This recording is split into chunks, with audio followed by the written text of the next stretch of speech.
Hi, this is Chaplain Aram at the Gardens at St. Elizabeth. We just celebrated All Saints Day last weekend, and our patron saint here, of course, our namesake, is St. Elizabeth of Hungary. And she is a fascinating woman, and it's really cool that we're named after her.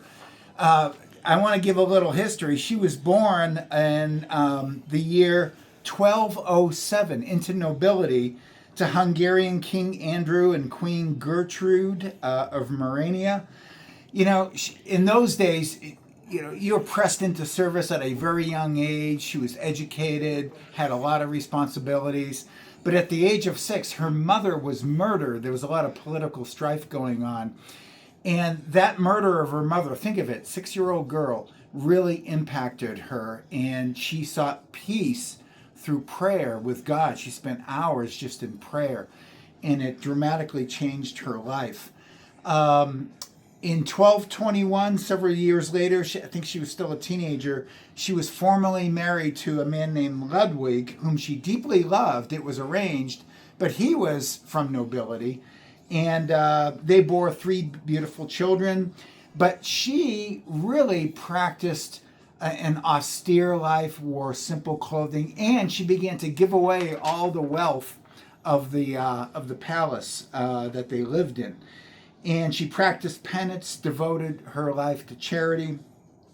In 1223, Franciscan friars arrived in the area, and they taught 16-year-old Elizabeth the ideals of Francis, and she took them on herself and wanted her life to mirror his. Tragedy struck again when Ludwig died from some illness. And from that point on, she vowed, even though she wasn't technically a nun, she vowed to live as a Franciscan. And, but, she gave her life to just serving the poor.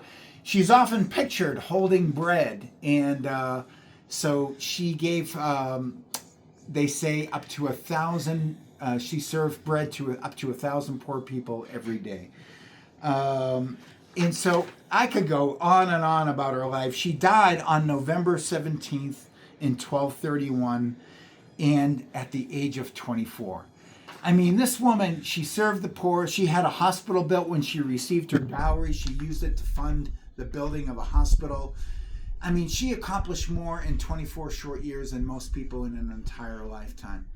And so it's really cool that she's our patron saint. We honor her on the 17th. By baking loaves of bread for our residents and staff. Kenny in the kitchen, he bakes like 200 little loaves. We give them out to our staff and residents. But the incredible thing we do is, and this is what I want to leave with you, November 1st through the 17th, leading up to her feast day, we do a fundraiser to benefit the poor people in our community. We do a monetary fundraiser to raise funds for Bienvenidos Food Bank right up the street at 38th and Pecos. And it's, right now, given that SNAP benefits have been suspended temporarily, they may be restored, but it's really a time for us to give generously, and it really would help them at Bienvenidos. So if you'd like to give, get me a check made out to Bienvenidos Food Bank. You could drop it off for me at the front desk or cash.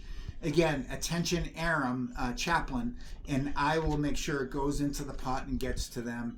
We're trying to beat our record, I think, was last year of $5,000 something. So we hope to raise a lot. So thank God for St. Elizabeth.